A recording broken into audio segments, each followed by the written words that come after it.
Talvez missionário você vai falar de amor hoje. Não, apaixonado eu sempre estou por essa garota ali. Até hoje estou apaixonado por ela. Cada vez mais o meu amor se renova. Pergunta para mim, missionário, você não passa luta, não? Passo nada. Não passa é pouco, não passa é muita luta. E Magno, então, passa mais luta ainda comigo. Magno tem que ter uma paciência de Jó, porque há muito tempo atrás eu perdi aquele sossego, aquela tranquilidade que eu tinha, e hoje não sou uma pessoa tão calma como era antes, eu já fui bem mais calmo. Mas eu tenho pedido a Deus para que Ele venha me acalmar, para me deixar mais tranquilo. Um dia nós estávamos consertando a minha cama, que esse cano aí só a misericórdia de Deus soltou. E a irmã, que é o nome da irmã Magna, você já falou isso, já não? Hã? Como é o nome dela? Cirle. A irmã Cília chegando, e eu naquele nervoso da cruz do cano, né, e a água derramando. Aí eu falei assim, ô meu Deus, depois eu vou até pedir perdão à irmã e falar que eu não sou tão nervoso assim como eu estava. É coisa de homem, né? Como quando quebra alguma coisa dentro de casa, ou que não dá certo, fica no nervoso, só a misericórdia de Deus.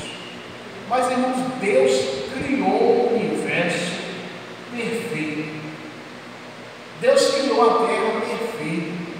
Deus criou a lua, o sol e as estrelas, o mar, tudo com perfeição. É por isso que o título da mensagem desta noite é um plano perfeito de Deus. Um plano perfeito de Deus. Deus criou, irmãos, todo o universo, delegou ao homem, deu ao homem a responsabilidade de dominar e administrar toda a criação.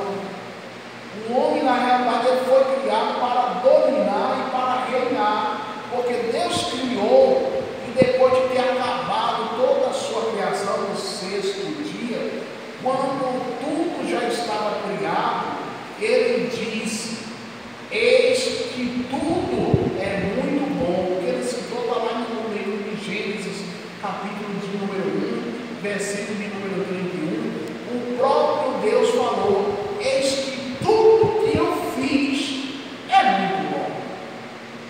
Então não havia, irmãos, desde a criação, nada de errado, nada desordenado, nada feio, nada estragado, nada era desagradável, tudo era muito bom, tudo era perfeito, pois a criação ela partiu da obra de um Deus perfeito. E se Deus é perfeito, não havia da parte de Deus nenhum erro na sua criação. O salmista, lá no Salmo número 8, versículo de número 6, ele conversando com Deus, ele disse assim, tu sobre a criação do homem, tu o fizeste dominar as obras das suas mãos, sobre os teus pés tu o pusestes. Então o plano de Deus, irmãos, era que o homem ele exercesse o domínio, a autoridade, que ele tivesse governo sobre tudo quanto havia na terra. Deus criou a terra para que o homem governasse, então Deus tinha um plano perfeito. Ele colocou um homem, como os irmãos já sabem, no jardim do Éden, colocou no melhor lugar para se viver de todo o planeta. Ele tinha tudo aquilo que ele precisava para a subsistência. O homem tinha os frutos, o homem tinha a melhor alimentação, o homem tinha água boa. Se hoje a água é purificada, nesta época aqui, mesmo a água do rio, não tendo purificação nenhuma, ela já era purificada. Então, no aspecto físico, Deus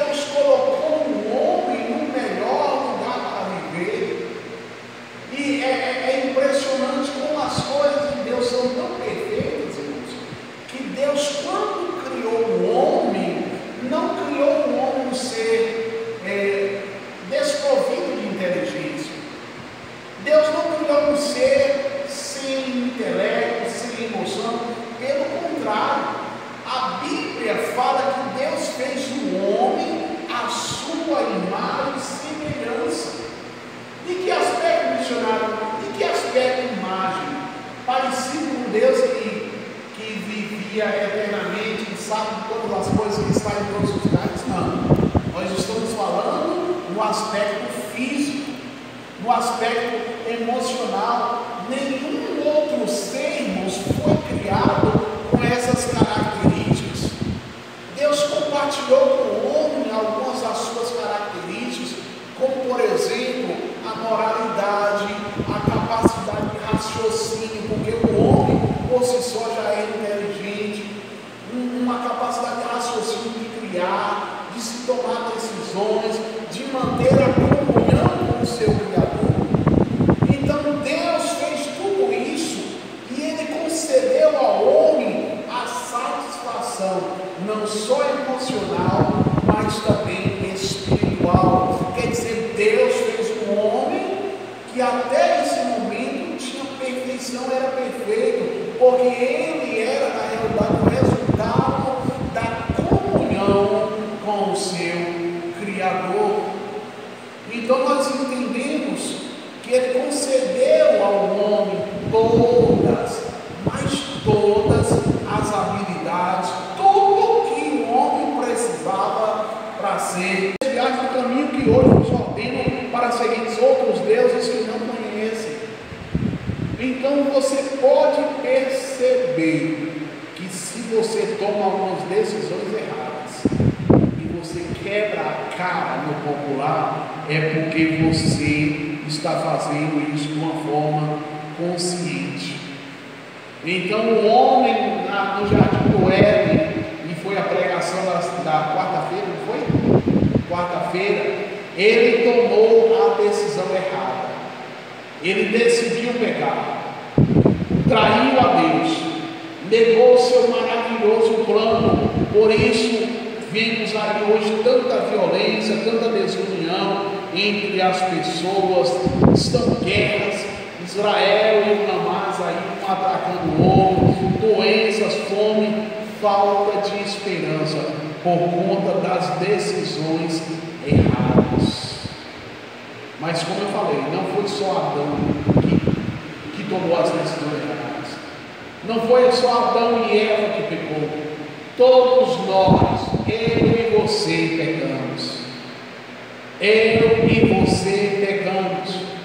A prova disso é o que está escrito em Romanos, capítulo de número 3, versículo de número 23, está escrito: pois todos pecaram e estão destituídos da glória de Deus, sendo justificados gratuitamente por sua graça, por meio da redenção que há em Cristo Jesus.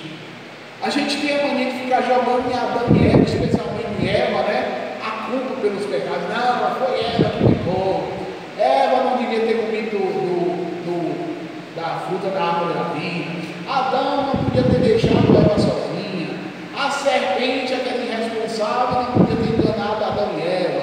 Na realidade, todos foram culpados. E uma vez que o homem e a mulher, uma vez que eu e você cometemos um erro, há um pagamento, há uma recompensa, irmãos, pelas nossas decisões. Infelizmente, o pagamento não é boa coisa, porque lembra o que está escrito na Bíblia lá em Romanos, capítulo número 6, versículo número 23, porque o salário do pecado é a morte, mas o dom gratuito de Deus é a vida eterna. Então, quando a gente toma as decisões erradas, há um pagamento, há uma recompensa, e pela lógica é a morte. Então, quando Adão e Eva pecam, eles passaram a não ter mais, como é que eu posso dizer assim, a eternidade, mas passaram a ser sujeitos à morte, porque a alma, a Bíblia fala assim, a alma que pecar, essa morrerá. Então, quando eu e você cometemos pecado, nós estamos sujeitos à morte. E o problema da morte não é só a morte física, é a pior das mortes, a morte espiritual. O que é mencionar a morte espiritual? A morte espiritual é exatamente o afastamento de nós e Deus.